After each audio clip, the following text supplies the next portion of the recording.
Welcome back to Pakistan. आज रात APC अभी भी इस्लामाबाद में जारी है और हम शो पर इसी पर बात कर रहे हैं कि किस हद तक कामयाब है, क्या इसकी डिटेल्स अब तक सामने आई हैं और क्या इस पर अमल दरामद हो सकेगा या नहीं। मेरीन साहब, एक बड़ा अहम सवाल है और मुझे कुछ मेरे दोस्तों ने भी कहा है कि ये सवाल हम पूछें क्योंकि ये बड़ी कन्फ्यूजन है आवाम के जहन में।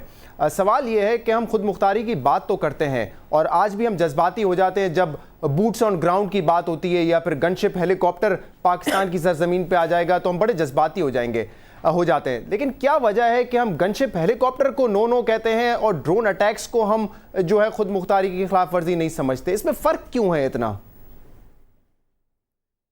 देखिए, बात फ़र्क की नहीं है। जहाँ तक किसी भी मुल्क का हेलीकॉप्टर हो, जहाज़ हो या ड्रोन हो, इसको कंडेम किया जाता है। और आपने देखा कि प्राइम मिनिस्टर ऑफ पाकिस्तान जनाब यूसुफ रज़ा गिलानी साहब, सदर पाकिस्तान, ये बात बहुत दफ़ा कह चुके हैं, हर फ्रंट पे कह चुके हैं कि ये जो है ड्रोन हमले ये किसी तरह हमें कबूल नहीं है। मैं आपको फिर बताती हूँ कि आज 3 साल की तो आप बात करते हैं, मगर 3 साल से अगर आप पहले भी चले जाएं थोड़ा सा माजी में, तो ये शुरू कब हुए, ये मैं इनकी डिटेल्स में इसलिए आज आपको लेके जा रही हूँ कि ड्रोन हमले शुरू कब हुए, किसने शुरू किए। परवेज मुशर्रफ के दौर में एक गलत पॉलिसी और एकदम यस सर कह देना किसी भी सही बात है, लेकिन क्या उस पॉलिसी को दुरुस्त नहीं किया जा सकता था? क्या उस पॉलिसी को हम अगले 80 साल तक कंटिन्यू रखेंगे और ये कहेंगे कि मुशर्रफ साहब ने ड्रोन अटैक की इजाजत दी थी? कंटिन्यू नहीं रखेंगे।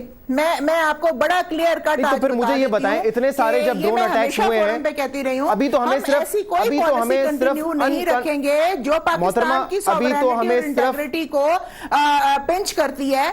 देखिए, मैं शायद आपकी बात बड़ा क्लियर ना सुन सकूं, मगर मैं ये बात आज कह देना चाहती हूं कि एपीसी से जो मामलात बाहर आएंगे, हमारे वो भाई, हमारे वो बुजुर्ग, हमारे वो अजहान जो ये सोच रहे हैं कि ये फिर एक मीटिंग है, सब बैठ गए हैं और इसमें से क्या निकलेगा, मैं बहुत पॉजिटिव हूं। हम उम्मीद करते हैं ने अपने होने से ये मैसेज दे दिया है दुनिया को कि पूरी कौम मुत्तहिद है। आज पूरी कौम इस झंडे के नीचे और इस अज़म के ऊपर मुत्तहिद है कि पाकिस्तान की तरफ किसी ने आंख उठाई तो उस आंख को भी देखा जाएगा। ठीक है, मेरी साहब, मेरा सवाल सुन ले, अगर मेरी आवाज आप तक पहुंच रही हो। बात मैं नहीं कर रही। जी, बड़ी अच्छी बात कर रही है, सब एक झंडे के नीचे आगे, लेकिन मेरा सवाल तो सुन ले। रिव्यू करनी पड़ी, हम रिव्यू करेंगे। सही है, मेरा सवाल सुन ले। क्या होता है, आपने हमारे ताल्लुकात चाइना से देखे, वो मेरीन साहिबा तक नहीं जा रही है, आपने दूसरे ममालिक से हमारे ताल्लुकात देखे।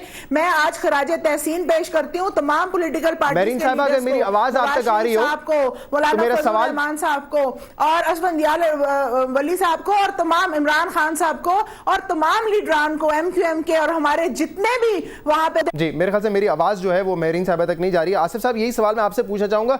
हमने तो कभी एपीसी कॉल नहीं की, ड्रोन अटैक्स को कंडेम जरूर किया है, मीडिया पे बड़ा शोर मचा है, लेकिन कितनी एपीसी कॉल की गई है? एक दिन में 3-3, 4-4 ड्रोन अटैक हो जाते हैं, उस पर तो एपीसी कॉल नहीं होती। अभी तो सिर्फ सुनी सुनाई धमकियां हैं कि बूट्स ऑन ग्राउंड आ जाएंगे, और वो भी एक्सट्रीम अगर कॉन्फ्लिक्ट होता है तो फिर अमेरिका शायद किसी किस्म की कार्रवाई करे और हम उस पर एपीसी लेके बैठे हुए। ये तो आवाम को धोखा देने वाली बात हो गई ना। गनशिप हेलीकॉप्टर मंजूर नहीं है, अनमैन ड्रोन आ जाए तो फिर जो है हमें उससे कंडेम करने के अलावा हम कुछ नहीं करेंगे। तो क्या मसला क्या है ये? फिर देखिए, मैं फिर कहूँगा कि हमने जो कुछ भी किया माजी में, उसके बाद आज हम जिस सूरत हाल पे खड़े हैं, यकीनी तौर पर हमें रिव्यू करने की ज़रूरत है।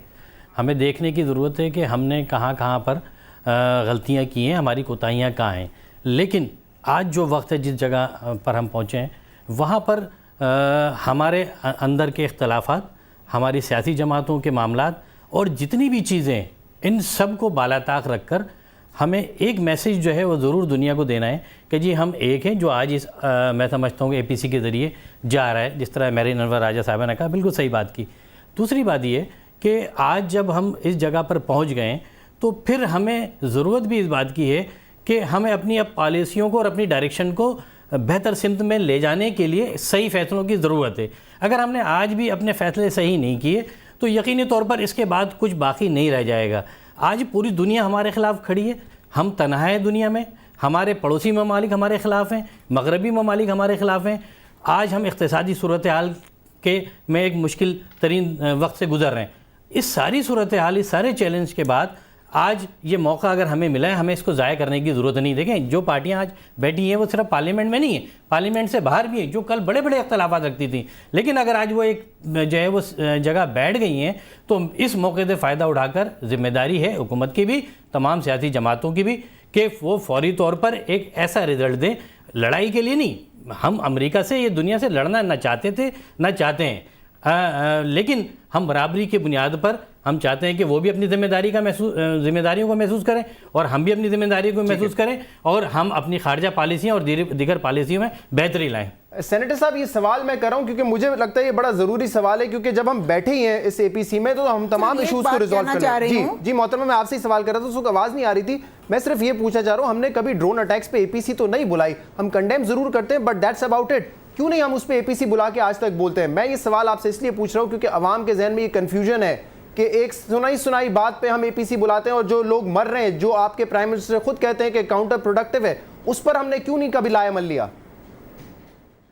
देखिए, बात यह है कि जब एक कामयाबी की तरफ हम मूव कर रहे होते हैं तो आप एंकर्स कहते हैं कि ये क्यों नहीं हुआ। मोहतरम, बात यह है कि वो भी हुआ है। आज जो एपीसी वहां पे बैठी है, अब सुन ले मेरी बात, क्योंकि एक डिस्टॉर्शन है आवाज में भी। देखिए, जो आज एपीसी वहां पे बैठी है, वो जो भी अपने सिफारिशात देगी उस पर लाएअमल तय किया जाएगा और उस पर इम्प्लीमेंटेशन किया जाएगा। जहां तक आपने दूसरे मामलात की बात की तो वो भी देखे जा रहे हैं और कोई पॉलिसी ऐसी नहीं होती, खास तौर पे जो फॉरेन पॉलिसी है, ये कोई स्टैटिक पॉलिसी नहीं है, ये डायनामिक है और इंशाल्लाह इसको इस पे रिव्यू किया जा रहा है। मुशाहिदुल्लाह साहब यहाँ पे तशरीफ फरमाए हैं। सेनेट की जो कमेटी है, फॉरेन अफेयर्स कमेटी, इस पे कुछ काम पेश रफ्त हुई है। मैं समझती हूँ कि इंशाल्लाह बहुत जल्द आपको एक बहुत अच्छी चेंज नजर आएगी। और ये जो पिछले 2 दिन में मामलात हुए हैं और अमेरिका ने जिस तरह अपने बयानात को मैं समझती हूँ दुरुस्त किया है, वहां पे भी बहुत बड़े बड़े थिंक टैंक्स बैठे हुए हैं, वहां पे भी ऐसे लोग बैठे हुए हैं जो अमन चाहते हैं, जो चाहते हैं कि ममालिक आपस में लड़ाई ना करें। ये जो मामलात पिछले दिनों हुए हैं, ये एक ऐसे शख्स की स्टेटमेंट से हुए हैं जो अपनी नौकरी से कुछ हफ्तों में या कुछ दिनों में जा रहे हैं। हमें ये देखना है कि हमने कैसे रिस्पॉन्ड करना है। अगर सेकंड नहीं किया तो रिजेक्ट भी नहीं किया माइक मुलन साहब की स्टेटमेंट को। और दूसरे वहां पे जो सेनेटर्स हैं, कल लिंडसे ग्राहम साहब का एक इंटरव्यू जो है वो पाकिस्तानी चैनल्स में भी उसका कुछ हिस्सा नशर किया गया, उसमें उन्होंने कहा इमदाद रोकने की बात की, हर चीज की बात की। मैं खैर उनकी स्पोक्स पर्सन नहीं हूं, मगर मैंने जो टीवी पे सुना और जो बात सबसे आ रही है, उन्होंने उस स्टेटमेंट को उस तरह ओन नहीं किया कि जिस तरह उन्होंने अपनी बाकी स्टेटमेंट्स को ओन किया है। मैं कोई अमेरिका की स्पोक्स पर्सन नहीं हूं, मैं अपने मुल्क की, मुझे सेनेटर साहब से भी यही सवाल पूछने देगा प्लीज, अगर इजाजत दें तो बताती चलूं। जी, मैं आपकी तरफ आता हूं और हम इस इशू को फर्दर आगे बढ़ाएंगे। सेनेटर साहब, ये बता दें जरा, आवाम की कंफ्यूजन भी दूर कर दें कि कभी कभी तो हम जज्बाती हो जाते हैं, एपीसीज बुला लेते हैं, लेकिन ड्रोन अटैक्स पे 3 साल से 3.5 साल से मीडिया भी चिल्ला रही है, उस पर तो हमने कुछ नहीं किया। तो ये क्यों हमने डबल स्टैंडर्ड्स अपनाए हुए हैं? देखें, ड्रोन हमलों पे भी 22 अक्टूबर 2009 को पार्लियामेंट का इजलास हुआ था और उस पे भी बहुत सारे फैसले हुए थे। लेकिन आपको ये भी याद कराना चाहता हूँ कि उसी दिन अमेरिका ने ड्रोन हमला करके उस करारदाद की धज्जियाँ बिखेर दी थी। अब उसके बाद मज़ीद क्या हुआ उस पर हम काफ़ी दफ़ा बात कर चुके हैं। असल में मैं एक और बात ये करना चाहता हूँ, देखें ज़रूरत इस बात की, ये बात दुरुस्त है, ये मेरे भाई ने कही कि देखें जंग कोई भी नहीं चाहता। हम अमेरिका क्या, हम किसी भी मुल्क से नहीं लड़ना चाहते, इसलिए कि लड़ाई के नताइज कभी अच्छे नहीं हुए। और मैं एक और बात आपको बताना चाहता हूँ कि ये जो जंग होती है ना, इसमें हमेशा दोनों फ़ौजें हारती हैं, कभी कोई फ़ौज जीतती नहीं, ये मेरा ईमान है।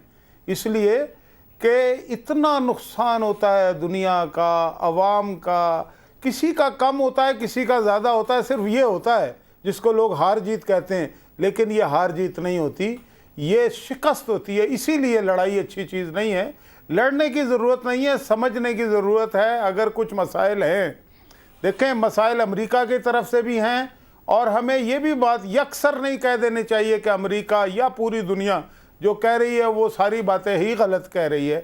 हमें उनकी बातों पे भी गौर करना चाहिए, अपने गिरेबान में भी झांकना चाहिए कि हमसे क्या गलतियां हुई हैं और उसके बाद हमें कोई ऐसा तरीक़ाकार इख्तियार। देखें, अगर अमेरिका ये कहता है कि मैंने साउथ ईस्ट एशिया में हिंदुस्तान की हेजेमनी बना के उसको अफ़गानिस्तान में भी रोल देना है, और अब वो चाहता है कि पाकिस्तान उसके ज़ेर नगी और ज़ेर तसल्लुत आके अमेरिका की डिक्टेशन कबूल करे, तो ये कभी भी नहीं हो सकता, ना होगा। ये ठीक है, मुझे ब्रेक पे जाना है। इस ब्रेक के बाद आप तीनों का इस बात पे इत्तेफाक है, खास से मेजॉरिटी पार्टीज का इत्तेफाक है कि जंग दोनों मुल्क के हक में नहीं होगी और ताल्लुकात हमें अमेरिका से बराबरी की सतह पे चाहिए। लेकिन ये ताल्लुकात किस नौइयत के होने चाहिए? ट्रांजैक्शनल होने चाहिए, स्ट्रेटेजिक होने चाहिए, लॉन्ग टर्म पार्टनरशिप चाहिए, एड भी लेनी है या नहीं लेनी है, ये सब चीज़ों पर फैसला करना ज़रूरी है। इन्हीं सवालात पर मैं आप तीनों से आपका मौक़िफ़ लूँगा एक छोटे से ब्रेक के बाद।